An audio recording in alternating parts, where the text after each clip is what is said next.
Hello, today's video is going to be a bit of a confessional. I'm going to talk to you about 10 American bad habits that I'm trying to break. And basically they're things that I think, because I live in Britain a good chunk of the year, I'm now noticing and I'm more sensitive to. So I guess another title for the video could be Ways That Britain is Making Me Better.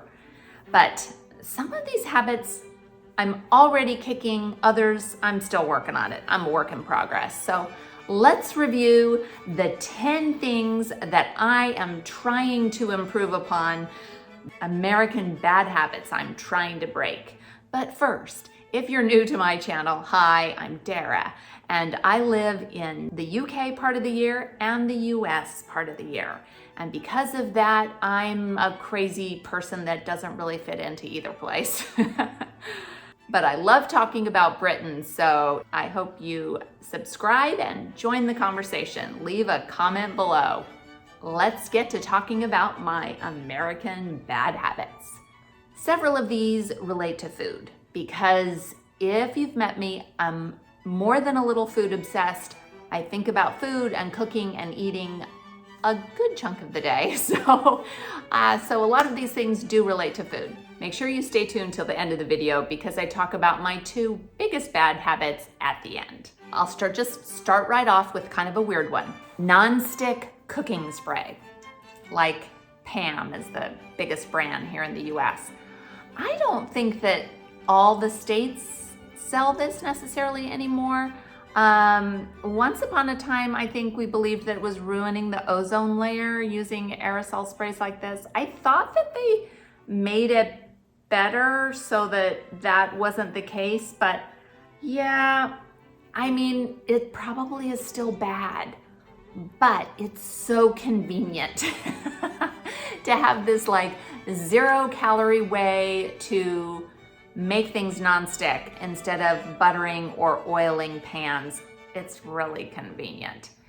And Ian and I are creatures of habit, and there's certain things we eat all the time, and one of those is roasted vegetables. So we take a pan, line it with foil. I'm not gonna call it aluminium or aluminum foil. I'm just gonna call it foil. And then we spray it with non-stick cooking spray so the vegetables don't stick to it. And we do that 3 times a week, probably. It's a pretty frequent thing, both in the US and the UK, but in the UK, we have to use olive oil. And when we're home, we're still using this. So I'm still working on breaking this habit. Another food bad habit relates to what I have for breakfast every morning. Well, 6 days a week. 6 days a week, I have a homemade chocolate protein shake. And to say that it's a major part of my life is not an overstatement. In the recipe for this crazy chocolate protein shake, which I'll link in the description, my recipe video, in case you're curious as to what I put in this bizarre concoction. But there's 2 things that I have a problem with replicating when I'm in Britain.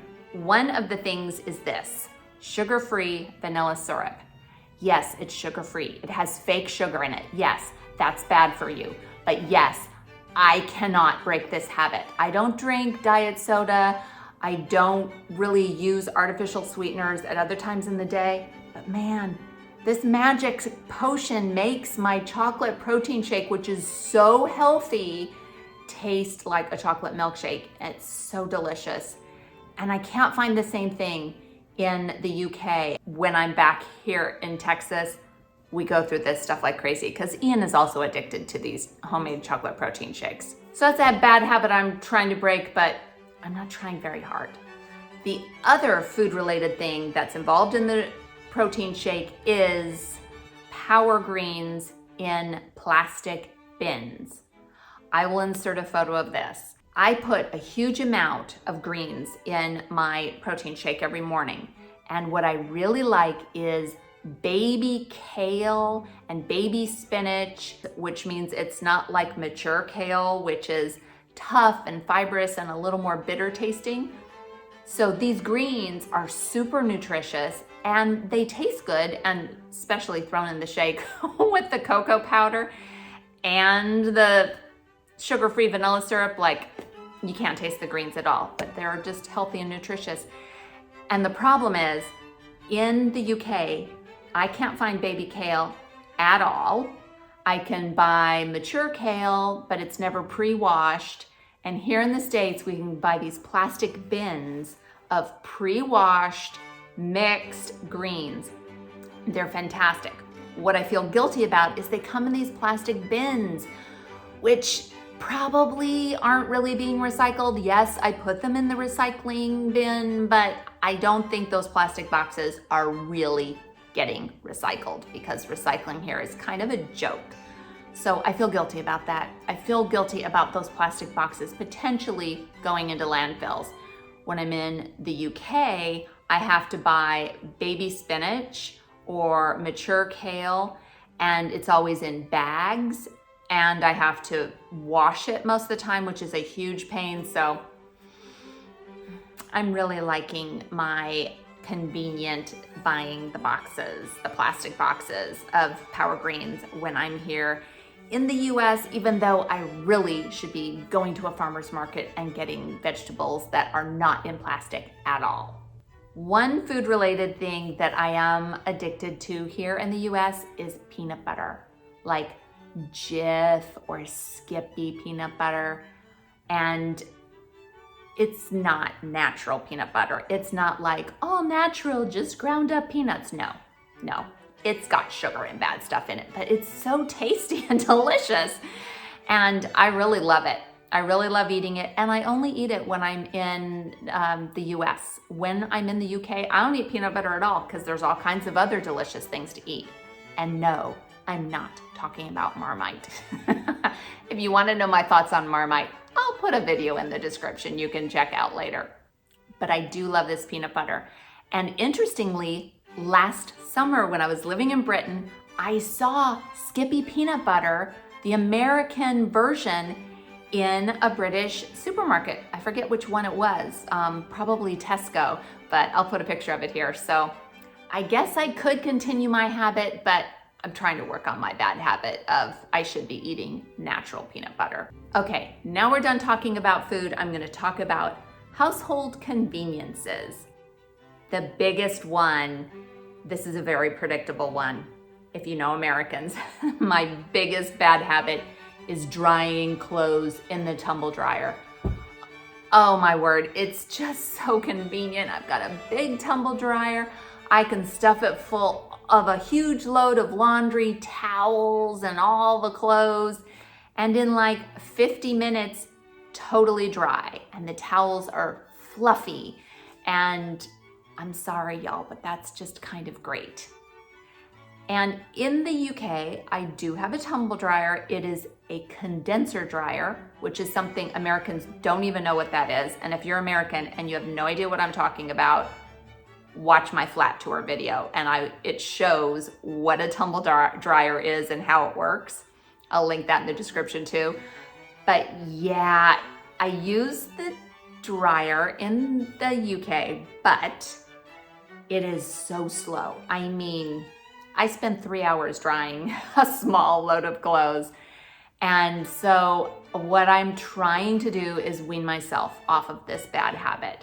So I'm trying to really, when at all possible, put things on the clothes horse to dry in the UK, put things in the airing cupboard to dry. That's also something we do not have in the US. I had no clue what an airing cupboard was until 2 years ago when we started living in our flat in Cheltenham. And I'm like, what is this thing? What is this cabinet where the water heater is? There's like shelves in it and people put what is bed sheets in here and they're drying clothes? Weird, but it's brilliant. It is so brilliant. So I am trying to do that, even though it makes my socks a little bit crispy instead of soft and fluffy. I'm doing it for the good of the environment. So I am making progress on breaking that bad habit when I'm in the UK. When I'm here, I'm not gonna lie, I'm not line drying clothes, and we don't have a clothes horse here, so still working on weaning myself of that bad habit on this continent. The other bad habit is the garbage disposal, or I think in the UK they're called garburators perhaps. But my flat in England does not have a garbage disposal. It just has a normal drain in the kitchen sink. And I do love the garbage disposal and throwing stuff down the garbage disposal. But we are making huge progress in breaking this habit and doing more composting of food waste. That's infinitely easier in the UK because the recycling truck that comes by every week and picks up the rubbish, there is food waste pickup. So we have a special bin for our food waste, and we're able to put all of our food waste in there, which is great because we don't have a garbage disposal, so it's a place we can put that stuff. So it's wonderful to be able to do that and have it go be composted and disposed of properly when we're in England. When we're here in Texas, we don't have official food waste pickup, so we're trying to do the composting thing on our own, which is really challenging, but we're working on it. So we are making progress on that one, I'm happy to report. Another thing that is just a convenience we rely on so much here in Texas is the ice maker. We have on the front of our refrigerator filtered water and ice dispensing, and it's fantastic. It's great to have that ice that's made in the freezer and just you take your glass and push it in the little lever on the front of the refrigerator door and get ice dispensed. And even though we do live in Britain during the summer to avoid the intense heat of the Texas summer, we're not there long enough to avoid all the heat. So there's still, I mean, it's November now and it's 27 degrees still. So it's still kind of on the warm side. We're still using ice, and when we are in the UK, we don't have an ice maker, so I am breaking myself of the ice habit. We have like a little, tiny ice tray that we use for a little bit of ice occasionally, but lots more ice consumption here. So I am trying to wean myself of the ice habit. And if you are one of those people that are of the philosophy that you should not be drinking ice water anyway, it's not healthy, go ahead and give me a lecture about that in the comments. I'm always curious to hear people's point of view on if one should be drinking warm water, room temperature water, ice water, etc. Okay, I've got 2 more bad habits and I've left the biggest ones for the end. First up is central heat and air. Here in our home in Texas, like almost all American homes, at least the ones in Texas, we have central heat and air. So there's a nice little thermostat on the wall and you program what temperature you want it to be in Fahrenheit, and it is hot air pumping out or cold air pumping out, depending on whether you're asking for the temperature to be hotter or colder than it is originally. And it's kind of a convenient, beautiful thing. But it does use a lot of energy. And in this day and age, when energy usage is an issue and product supply is an issue and inflation is an issue and climate change is an issue and all these things are issues, yeah, we need to be doing less of that. So we are working on that. We are working on, if it's warm in the house but cooler outside and we want it to be cooler inside, open the window. And if it's cool in the house and it's cool outside, put on a sweater or a jumper or a cardigan or a fleece or a blanket or all of the above. Yeah, I sit there watching telly at night and I've got like a blanket here, a blanket there, another blanket around me. I'm wearing a fleece. I've got my fuzzy socks on. So we are trying to be better about not just punching the little thermostat button and making it really warm or really cold for our convenience and minimizing our energy usage. And when we're in the UK, of course, we don't have central heat and air. We have a boiler, which is something Americans don't have. We have a boiler, we have radiators, and we're living there in the summer, so we never turn the radiators on. If we have really cold days, then we get out the little space heater and put it near wherever Dara is, because I'm the only one that ever needs it. And the only one that really gets cold. And so we're just heating up that space. Another thing that's different is in the UK, there's doors in between all the rooms. And in the States, we have much more open plan living.